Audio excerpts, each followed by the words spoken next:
And I think Bob just turned off his camera, so we're ready to get started, We right? are ready. Yes. Okay.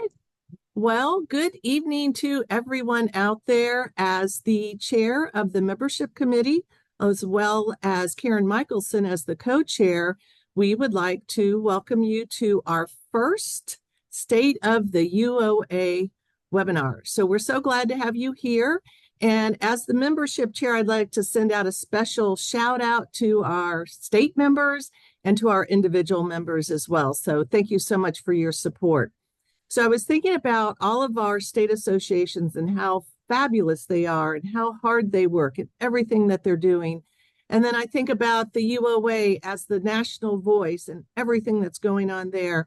And I was trying to think of a quote. So I just asked ChatGPT, and I thought it just summarized where we are going. And the quote is, "A nation is strongest when every voice keeps its own song, yet all choose to sing toward the same horizon." So to me, that just really summarized everything when we have all of our individual states, yet we have this great national voice for our profession. And I think we have great things happening. So with that, I'm going to turn it over to our president, UOA president, Ronnie Harbert. So Ronnie, if you want to let us see your beautiful face, turn on your camera. Maybe.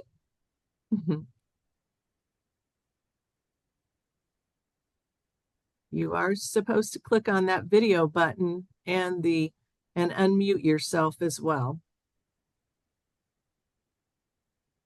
And if we don't have him coming on, maybe he can say some final words. I think that would be fabulous. He just Okay. texted. I think he might be having a little bit of trouble on his end, so we'll go ahead and let Gwen get started, and then he can come back in once the presentation's over. Perfect. Thanks, Judy. Thank you. Well, Judy, thank you so much. And we are thrilled to be here. This is the first State of the UOA, as you said. And you see this slide. So first of all, best laid plans always never work out. And we were having technical difficulty in the beginning. So I'm just hoping and praying that these slides are actually going to work. Because if they don't, then we really are going to wing it. But you see, and you heard what Judy said, and the future of opticianry is now. Boldly, decisively, together.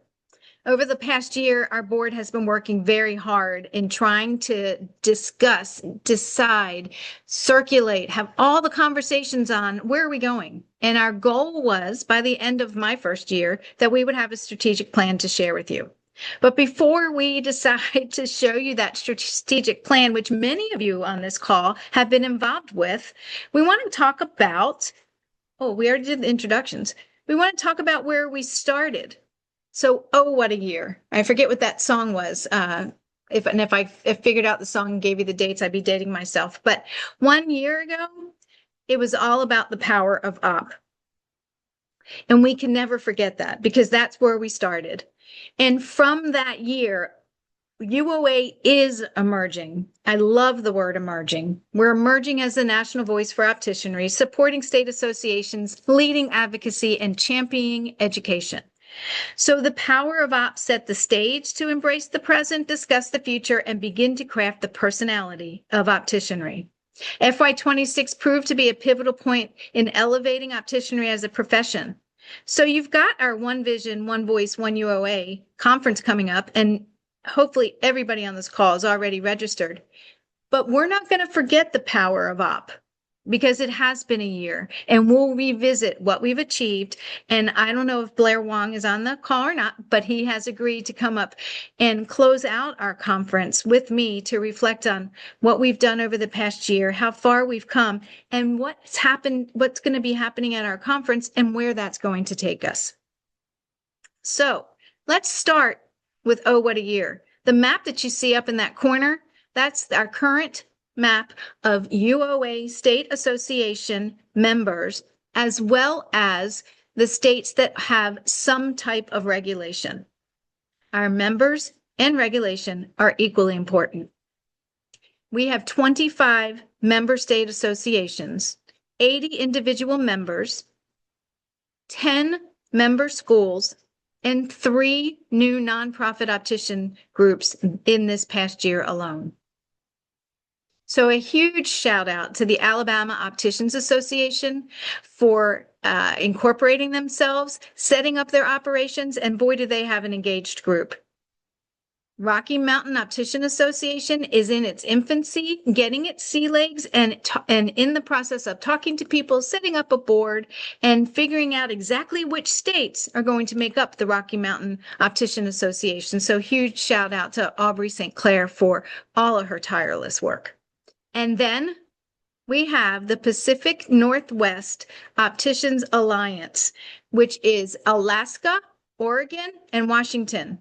And I was just in Oregon this weekend, and what an incredibly passionate group of people. And these 3 organizations have decided to come together, form an alliance, because we are stronger together. This is no other way to say it. We're stronger together, and what they're doing is incredible. And I hope that we will be able to have a webinar soon with all 3 of these organizations to talk about why they decided to start an association, why they decided to start an alliance, and what best practices they can teach to other state associations that are small, just getting started, or maybe some of those states that don't even have an association yet. So let's move to education. Oh, you're going to hear me say, get certified, stay certified from here until whenever, because certification in opticianry is so critically important to the future of our profession. In this past year, we did 11 ABO NCLE review courses. That is a benefit of membership. So when a state association joins UOA, one of the member benefits is that we will provide you with an ABO and NCLE review course. This is 20 in-person state meetings and conferences. That you may go, oh, big deal. Gwen and Bob went to 20 meetings. No, we have lots of volunteers, lots of people, Gwen and Bob, board members. We have been I have been in this past year to 16 states. I don't know how many states Bob's been to in addition to those 16 states, because we were together for many of those. We have been to 8 conferences. So you'd say 16 and 8, that's a little bit more, but I wasn't really trying to call out all of those conferences.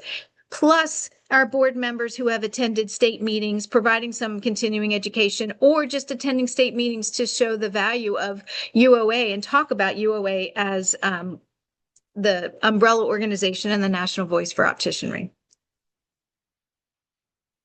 I could not move away from talking about education without the College Bowl. So the UOA College Bowl, I hope many of you were there this year, but boy, with the energy, the students, we had 13 of our 17 COA accredited college participating in the event this year, and the energy was electric. Lots of students that came back that had been in it in the past, and I encourage all of you, if you've never been to a College Bowl, make it a priority. All right. Many of you may not know that we have 2 data-rich reports, and I'll put both of these up on the screen. One is when I came on board, the first thing Bob and I started talking about is that he wanted to do a consumer survey to find out what consumers thought about opticianry and what an optician is. Do they have an understanding of what opticians do?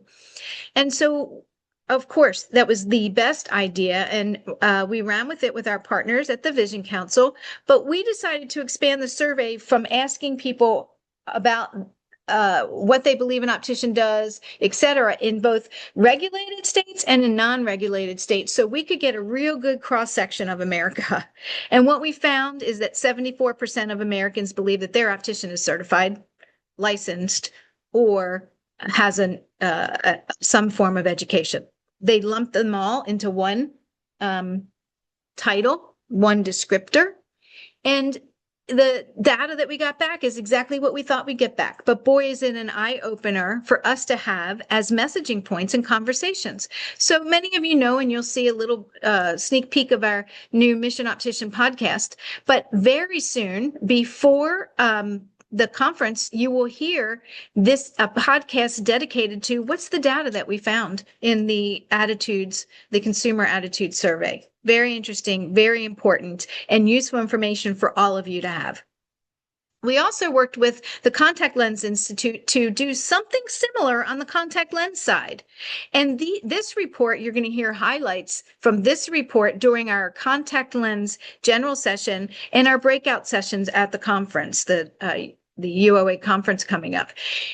Put these two reports together, and we have enough information and enough data to really provide some hard facts in cooperation and conjunction with all the stories and testimonies of how important an optician is in the most important process of helping somebody see. So more to come on this, but these data-rich reports have a nice shelf life for us to use, and then we're going to continue to do these types of research reports so that we can educate consumers, continue to see what's important in education for the future of opticianry, and have consistent and quality messaging for the entire country. So, as a member of UOA, we do co-branded marketing pieces so that we can help our states support and market and promote yourselves. This is just a sample. And yes, you're going to see that this logo was from before our logo refresh. No less illustrative or illustrative of what we are doing. There's a couple others that we had, but I thought these were perfect to start with because Minnesota and Michigan are the two states that said, yes, can you help us promote the things that we want to do? All right, let's go on to advocacy. Our role as a national organization is to make sure that we are protecting licensure and that we are moving forward with advocating for the profession as a whole. And you'll hear that we, in our strategic plan, some of our goals for advocacy in the future. This portal is a very robust portal that allows us to track legislation at the state and the federal level. This is just a snapshot. I will tell you that we are using about 10% of this portal. And I will also shout from the rooftops that we had a policy intern for the first time who has been really looking in quorum, and I get alerts all the time now on legislation that we may or may not have known about. So we're going to continue to take a deep dive. Our policy intern, Isaac from University of Wisconsin, will be back in the fall. He's taking the summer off, but he's having a blast doing this. And you will start to see a lot more bills that are tracked and a lot more messaging. So I do see that we have a hand raised. We're going to wait until I get through the content and then get to as many of those questions as possible. So 2 pieces of legislation. We talk about advocacy, but advocacy starts at the grassroots level. We could be that national umbrella, and we are, but everything is local. Everything that we do is for the local person, the local consumer, the local optician, the local OD, et cetera, et cetera. And so our role is to help and support. So we had 2 legislative alerts that I just wanted to share. One was Tennessee deserves a huge shout out because they actually saved their licensure or their licensing board in Tennessee. Total 100% grassroots effort. And then many of you know that we are working on legislation in Pennsylvania, and that process is going to be a long process, but it's the first state in which we have filed legislation to require opticians to be certified. And we'll talk a little bit about that a little later. All right, marketing. Many of you also know that we launched a new website. In addition to the Quorum website, Gabby has been very busy building this website so that it has huge capabilities for us to do a whole lot more than even what it's doing now. We have visitors to our website from 46 states and 42 countries. Yes, 42 countries. Now, I'm not going to say some of those might not be bots, but that's another story. But still, we can verify some of those people that are visiting our website and engaging with us are actually not from the US. So marketing engagement. We have a 44,000 member email list. And that email list is curated by states, by segments, by could be industry partners. And when we send an email out to this entire database, we have a 42% open rate. For any of you that know anything about marketing, that is incredible. That means that what we're sending, people want to read. We have 12,500 followers through our social media platforms and 65,000 monthly views on our social media platforms in our various campaigns. All of this is relatively new because we're engaging in the messaging that resonates with local level, regional, and national. If you have not listened to Mission Optician, I encourage all of you to take the time and listen to the very new podcast, Mission Optician, which it's the only news and views podcast for the opticianry industry. We have the first 3 episodes. In fact, the one newest episode with Mike Vitale dropped today or yesterday. Scott Shapiro was our second guest, and then Bob and I kicked off Mission Optician with the first episode.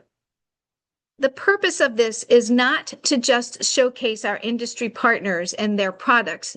That is important, but it's to always bring it back to what does this mean for opticianry?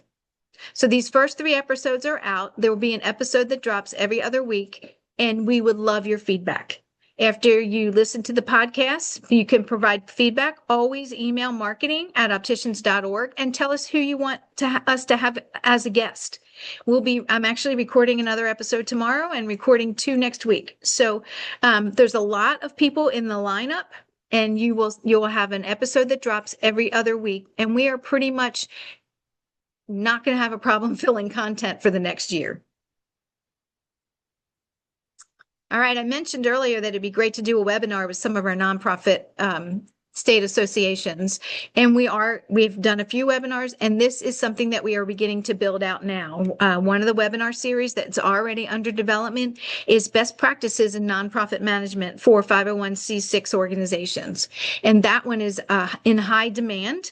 And we felt that it'd be better to do it as a members only webinar at first. And then at some point, perhaps it will be public, but really it's for members only at this point. Hopefully you saw your issue of the UOA National View. This was our issue number 2 in our debut of the National View. It went out yesterday. If you are not receiving this, again, email marketing@opticians.org. We want to make sure that you have your email is valid in our system, but you can always go to our website, and down on the bottom of the website, it says sign up for our newsletter. Please sign up for our newsletter and you will be put on the email list to get the National View. It is filled with all kinds of content. There is quite the number of logos on this screen. Each one of these media outlets we have been working with different projects, interviews, insights, some exciting announcements that we'll be making. But again, this is also that we can engage with the industry that engages with the industry. So each of these media partners is important, and we are enjoying the conversations that we're having with them, and look forward to many of them actually coming to the conference this year to talk to you.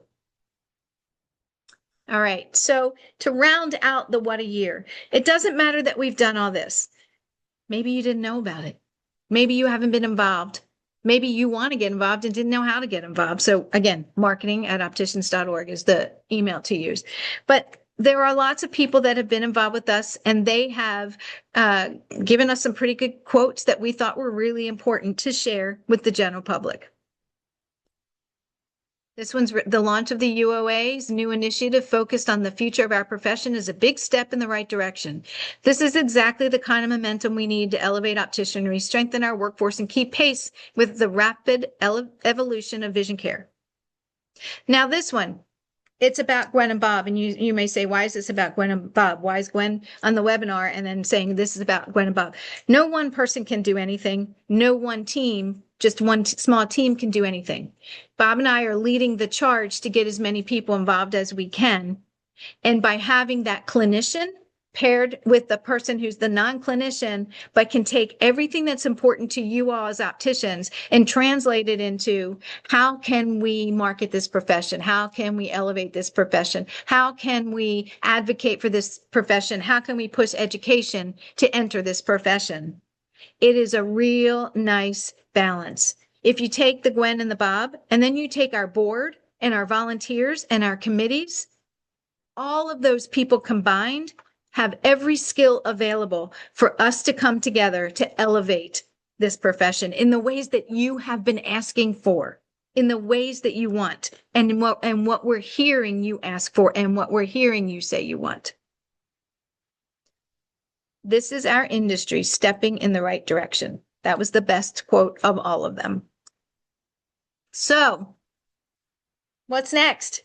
All of that sounds great, but if you don't have a roadmap, you don't have a plan, then all you're doing is some tactics. You're just reacting and not being proactive. You're being reactive. We're just existing. Well, we don't want that. We all want to move in the right direction, and we want to move together. So the vision for the future. What I'm about to reveal to you all in the next several slides is the work of the UOA board and committees over the last year. And this is a culmination of all of that work put into words. Opticianry is a healthcare profession grounded in science, precision, and human connection. You can't have just one of those to help people see clearly. Our vision: opticians are nationally recognized and respected healthcare professionals certified in every state, collaborating with optometrists and ophthalmologists to elevate the standard of eye care in America. Your vision is where you want to go. Your mission is how you're getting there. There's a difference. This is where we want to be. So we all know, I hope everybody on this call knows Simon Sinek. And we were talking about, you can put a bunch of words on paper. You can talk about what we're not doing. You can talk about where we were. You can talk about the past. You can talk about the vision all the way. But really, what's your why? Why are you all here tonight? I hope that you're here tonight because you want to be part of where we're going. I hope that you're all here tonight because you've seen what we've accomplished in the last year, and that you want to see us accomplish more with your help, with your insights, with your talents, your time. When you work hard for something that we don't, when working hard for something we don't care about is called stress. Working hard for something we love is called passion. And there have been people that have said to me, "You're not even an optician. Why do you have so much passion?" Because you help me see. Period. We have to do this. People's lives change when they can see. This is what we're doing. We're building an ethical, sustainable national organization that raises standards, grows the workforce, and drives policy that protects patients. Now, before I go on to the strategic plan, a strategic plan should be easy, articulated easy. You can say exactly what you're going to do in as few words as possible. The work underneath it is long and hard and lots of tactics and lots of spreadsheets and lots of pages. But what we're going to show you today is that high level strategic plan. So we have 3 pillars and 3 pillars only. Excuse me, education, advocacy, and membership. Marketing and finance support those pillars. Because if you don't tell people what you're going to do and show them how you're doing it, nobody's going to know about it. And if you don't have the money to do it, you're not going to be able to do it. The bold goal under each of these pillars: education, building the standards that define the modern healthcare profession. Advocacy, a unified national voice for a profession ready to lead. And membership, strengthening the community that strengthens the profession. And I'm going to do something completely unorthodox, since I told you we had technical difficulty and I had to jump to another computer and walk back to my desk and get my drink so that I don't keep coughing. Okay. Now, the marketing bold goal: owning the narrative and elevating the profession. And under finance, again, this one's simple: building the resources that power the movement. So we have 3 goals under each of those pillars, including the support pillars.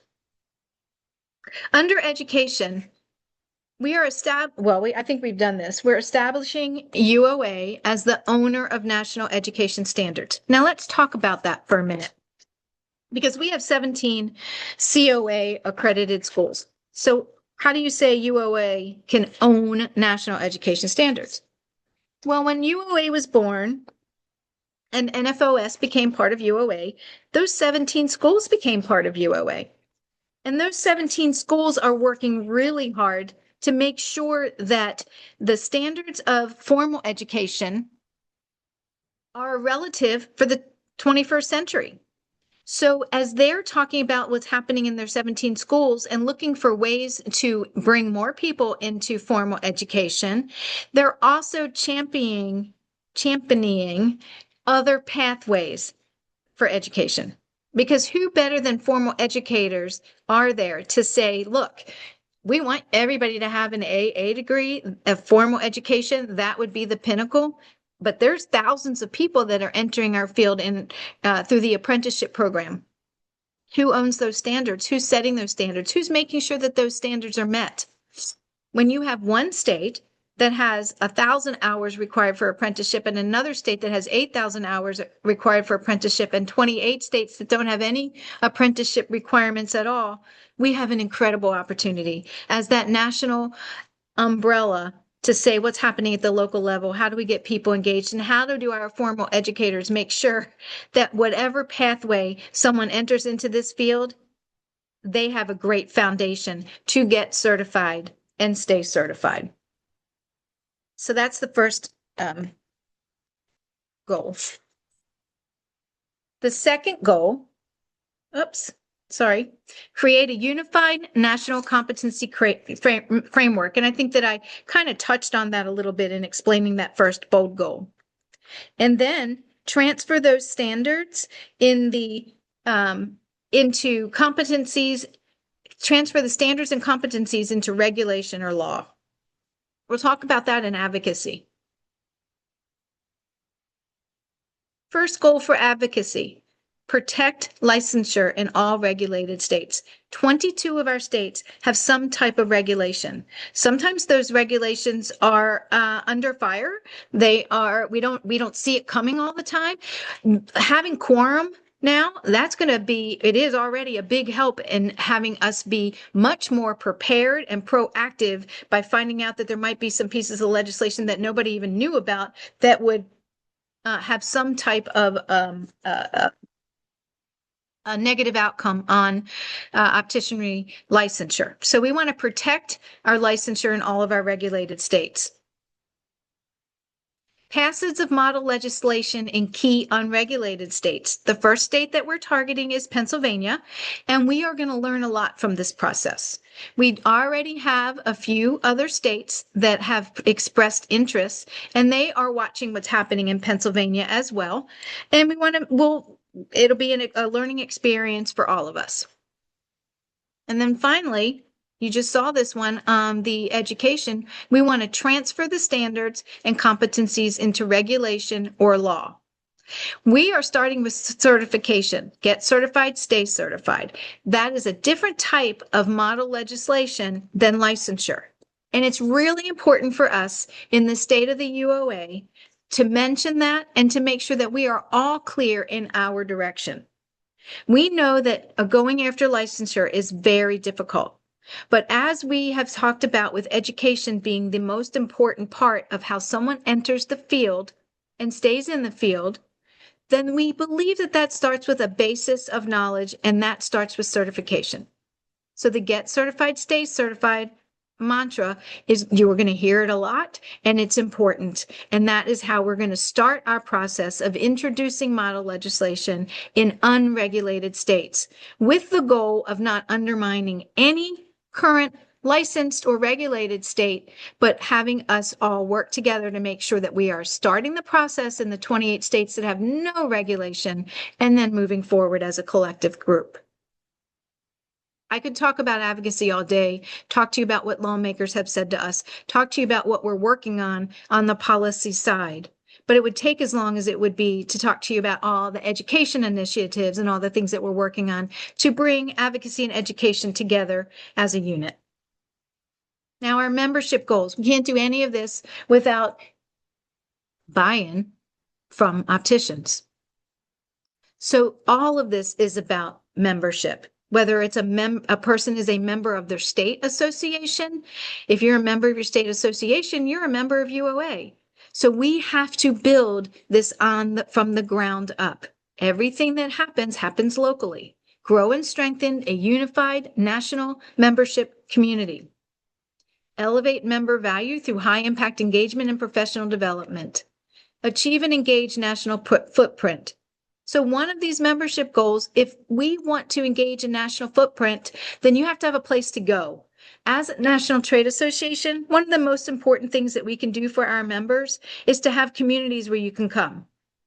If you've got questions about what labs do, or you have questions about products, you have questions about, you should have a member community to come to. That's the next big initiative under membership and marketing for UOA to tackle, is to build out membership communities, build out affinity communities, have a place where you can come under UOA and have your own communities for conversation.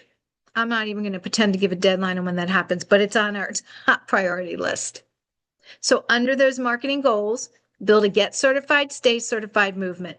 We will kick this off at the annual One Vision, One Voice, One UOA conference. So get ready to see something really cool.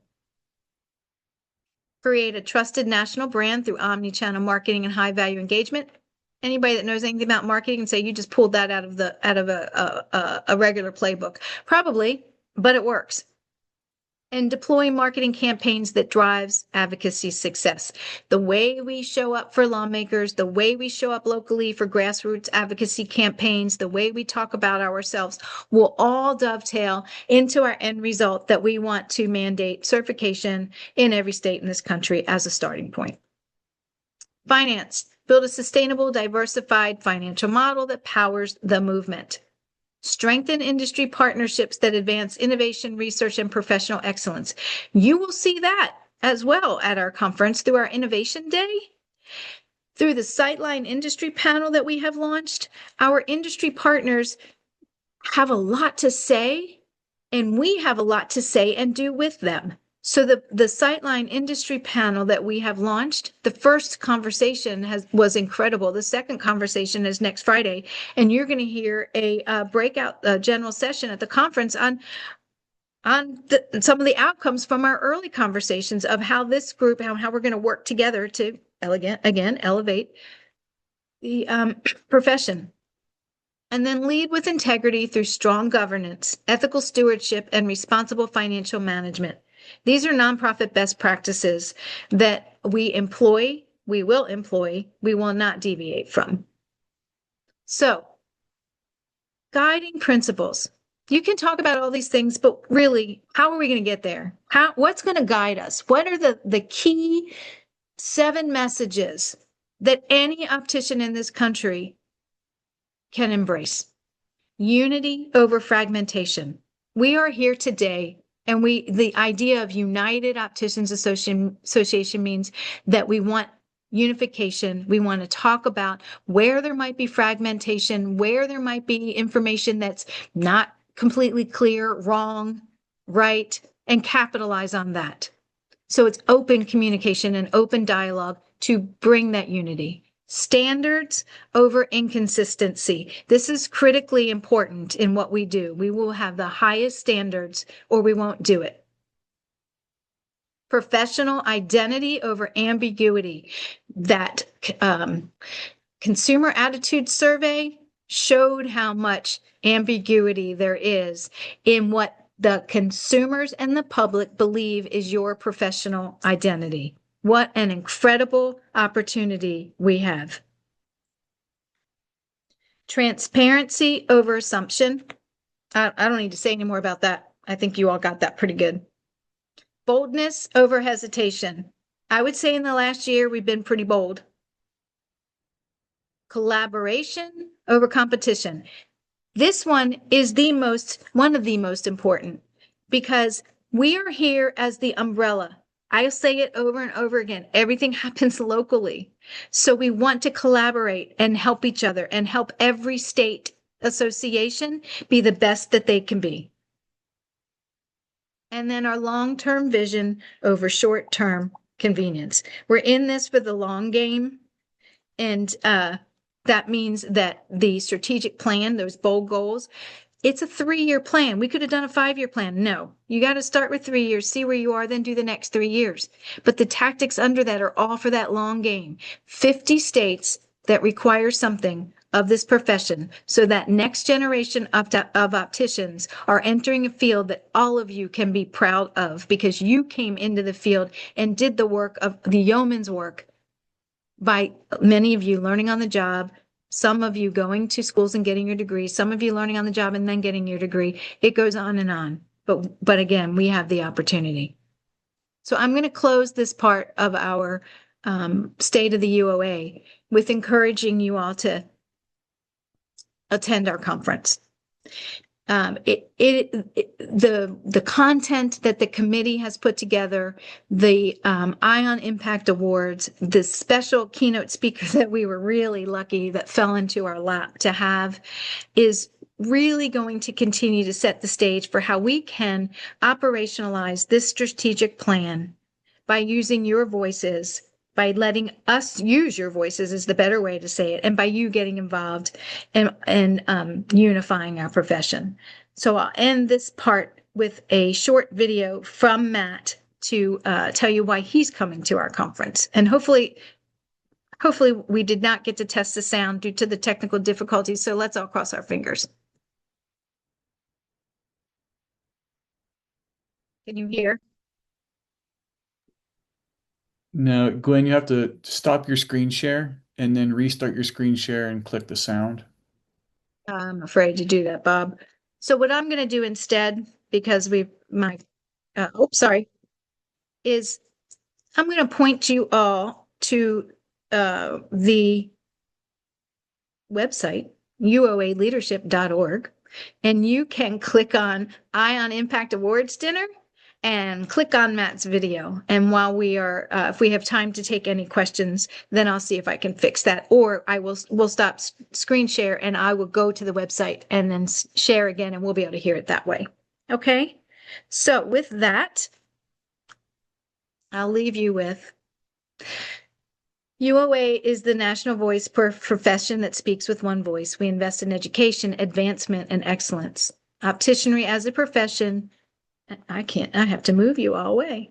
Opticianry as a profession now owns its narrative and shapes its future. And we sincerely hope that you all will be part of that vision. So, Bob, I'm going to turn it back over to you. Yeah, I'm gonna look for that video, so if we can show it. But so we have a couple of questions, and I think it'd be good to take a couple of these. So one is a comment that we should share the survey with congressmen. Can you talk a little bit about what the reaction has been when we were on Capitol Hill and talking with congressmen, and how we've used those statistics to talk to those folks from the infancy of the survey currently? Yes. So, whoever asked that question, thank you, because we do have an executive summary of the survey that we have shared with some lawmakers, and they were thrilled to receive it. They had not, we were on Capitol Hill. A few of us went to meet with some key lawmakers about some veterans health administration issues, and they had not met with the Opticianry Trade Association. UOA is relatively new, so they were thrilled to hear about what we're doing, and the data that we gave them from that survey and the executive summary piqued their curiosity to no end. So again, we will be taking sound bites from both of those data-rich reports, and it is always part of what we use when we do any one-pagers for lawmakers and when we open up any kinds of conversations. It's a great question.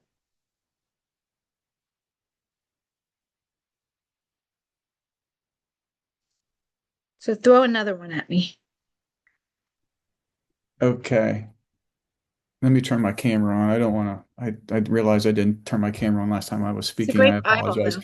though. So another question, somebody from Pennsylvania wants to understand how this will realistically impact working opticians and what stage is the Pennsylvania licensing effort. So might be a good idea to talk about the difference between licensing and certification before Sure you will. answer that question about like where we're at in the process and how will it realistically affect somebody who is already an optician. Sure.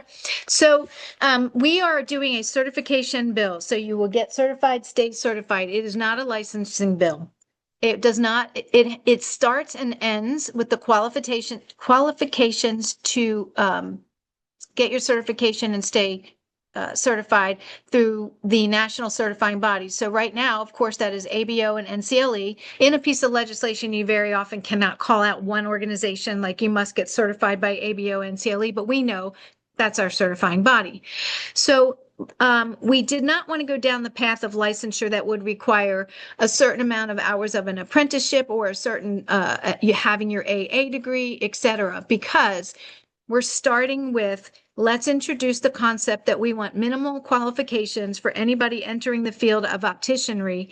And the easiest path to that is to require certification and maintain certification. Now, in a state like Pennsylvania, where any state, there are already lots of certified people, and that's great. We have included a grandfather clause in that once the State Board of Opticianry is appointed by the governor, and there's a mechanism in the language of the bill that will allow that to happen. I will be happy to share the bill with all of you when we have a bill number. So we introduced a bill and we got lots and lots of comments, which was fabulous, but so many comments that we decided with the number of changes that we want to make, it would be best to reintroduce a new bill. So I would not encourage anybody right now to go to Pennsylvania and look for the opticianry bill. It's nothing like what is currently in the docket. Our new bill was submitted to our bill sponsor, and I should have a number in about a week or so, and then we will share that. So hopefully that answered the question, but what it means for opticians that are currently in the field, you will have 18 and that are currently in the field and not certified yet.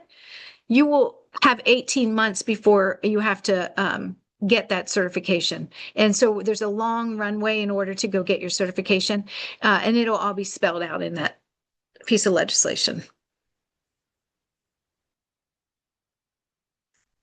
So a follow-up to the first one, sounds like the survey was shared with U.S. congressmen. Was it also shared with state representatives? And we've used that a lot in conversation with industry partners, state representatives. I mean, maybe talk a little bit about all of the places that we use that information We're using when and we're we're using it everywhere. I mean, Bob's right. We're using it everywhere. There's all kinds of sound bites in any document that we're um, um, circulating. If you go to our website, you can download the executive summary right on the website. There's a big button there that says Consumer Attitude Survey. So I encourage all of you to go do that. The podcast, Mission Optician podcast, is coming out before the conference, and it will be a deep dive into the data from the Consumer Attitude Survey. And again, you're going to hear from Mike McDougall of the Contact Lens Institute during our conference to talk about the contact lens report that we did see tomorrow. So the answer is yes. There is not one audience that we don't want to share this information with, and it is part of our responsibility as the national voice to give you the data and the pieces that you need and start even giving you some information at the different state levels. You all have some of that better than we do right now, but we're starting to put all of that together so that we have the right information to share with lawmakers on a routine basis before we have to protect licensure.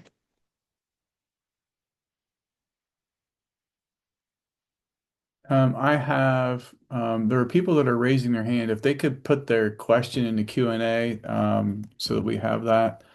Um, I can do a screen share and show the video if you would like for Matt, our Would love keynote it. speaker.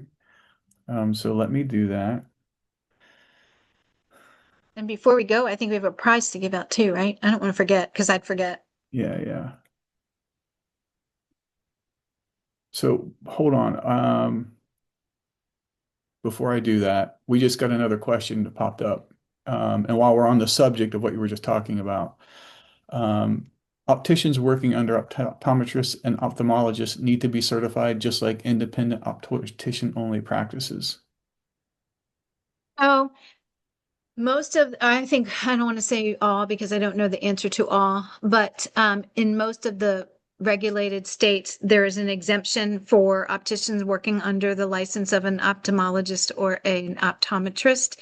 And we don't want to rock the boat on that at this point because as someone just texted me, remember, we're crawling, then we're walking, then we're running, and it's going to take a while for us to make all of this positive change for the profession by requiring certification. But what we are doing, very excited about it, is we are working collaboratively with the ODs. And we have included for example, in Pennsylvania, the Pennsylvania Optometric Association. They were in the meeting with us the other day and listening to their questions and comments and talking to them about the importance of the opticians that work for them to, whether it's required right now or not, but to expect and support certification of all of their opticians. And to further that, we're very excited to announce that for the first time, we are providing 6 hours of continuing education at the AOA conference in June. So we are participating as part of their conference and offering continuing education, ABO, NCLE, continuing education to the those attending the AOA conference, and this is a pilot program. So we're in communication with AOA. It's the beginning of what we hope will be a long and collaborative partnership, helping to change the narrative. Best laid plans. It always happens. Are there any final questions? And then we can see if Ronnie has his camera working and he can give us some parting wisdom and we'll wrap it up. I do have one other thing. There's a question that says, are there plans to speak with and collaborate with the AAO? And I think they may be speaking about the AOA, the American Optometric There's the Association. AAO as well. So a couple things. We will collaborate and have conversations with anyone in our industry because all ships ride with the tide. We participated this year in GSLS. We went to SECO. We went to CLSA. We went to AOA, AAO, Alphabet Soup, all the things. I think every industry has their alphabet soup. We want to not move too fast. I think we're moving fast and we're moving well, but when you're moving fast, you want to make sure you get it right. And I think that before we collaborate with too many organizations and stretch ourselves too thin, we want to do some pilots and do them well, get some positive feedback, learn what we can do even better the next time we're collaborating with an organization, and then move forward. Because I think that in the long run, that is going to elevate the profession. It is going to give us more of a sounding board and have some good positive outcomes that we can share. What we've already learned from Pennsylvania is that we have to hear everybody in the room. We think we may be talking to one group and there might be a whole nother group on the side that's just begging to be heard that either we didn't know about or we didn't listen. And so, as I mentioned with Pennsylvania, we're going to learn a lot very quickly, and we will do a much better job if we take that step back, set some goals, do them very well. And AOA is our first step in that, in stepping our toes into working with some of the other vision organizations outside of our inner circle to offer education. So there were some great comments in the Q&A. We'll have a record of all of those. We'll Gwen and I will look through all of that and have something for everybody. Gwen, I think you wanted to make a quick announcement about the exciting news that we're for the participants from this evening, Yep. right? Before we So allow Judy and Ronnie to come back on and say a few final words. yes. So we really believe in our conference, and you've seen all the incredible social media that our team has been putting out, and we're getting just the content that this committee's putting together. The sneak peeks they'll be out. I mean, we are at capacity. Well, I'm never going to say we're at capacity for some vendor partners because there's a lot of people that are emailing us and saying we'd like to see the people that are coming to the conference and have an opportunity to interact with them. But you're in for a treat with Innovation Day. So we are giving away, you had to be present to win, but we are giving away a free registration to this conference. If you are already registered and we happen to pull your name, you can use it for next year. Or you could say, and you'd get a free registration for next year. Or you could say you'll give it to somebody that's not already registered, and then we'll give you half off for next year.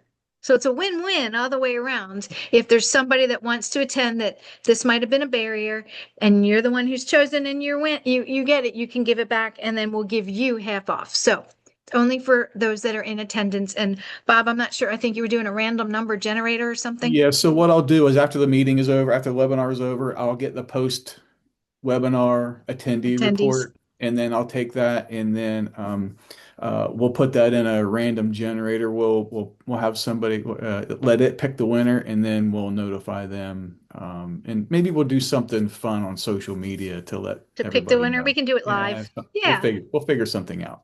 But Yeah. yeah, so excited to do that. I think with that, we'll let Judy come back on and say a few words. And I know Ronnie, we'll see if Ronnie can maybe connect this time because I know he wanted to say hello and then thank everybody. So maybe he can come on after Judy's finished. Yeah. I just want to thank Gwen, Bob. You guys did an amazing job. I mean, that slide deck, so well organized, so powerful, filled with so much information. It's just exciting for our profession to see just what we're looking to do in the future. So thank you. I know it took a lot of hard work. We're an open door to everybody on this as far as questions, comments, pick up the phone, give us a call, send us an email. I feel like this association has really grown tremendously and have been very transparent on just the information that we've been providing and what we're trying to do for the future. So thank you all for joining us. And I'll see if Ronnie can turn on there. All right. Yeah. Oh, we had it. Oh, You he were was there for a second. Say something, Ronnie. We'll see if we can hear you. All right, how about now? Yeah, we can Yep. hear you and we can see you. All righty. Hey, sorry about that. I think that was Bob's trick to not let me on the screen to start with, but I just want to thank everybody. I want to thank Judy for opening it up. Thank you for introducing me, Judy, even though I didn't get to come in. Gwen, you did a great job. Bob, Gwen, I appreciate everything y'all always do. I appreciate everybody for coming into the meeting tonight because y'all gave up time, and time's important to everybody. So I appreciate y'all wanting to be a part of the movement moving forward and giving up your time and wanting to be a part of helping our profession grow. So thank you for that. And all the states that have been here. I haven't seen everybody that's attended tonight, but all the states that hopefully have been here and all the members that are here. I just want to thank everybody for coming.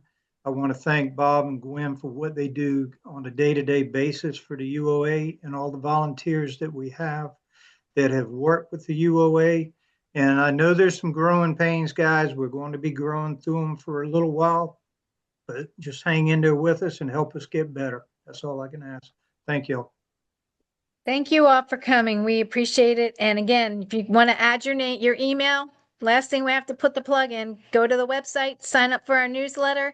And if you're not getting our emails and you think you should be, email marketing@opticians.org. And we will see you all in June, we hope. Thank you. Thanks. All right. Good night. Thanks, everybody.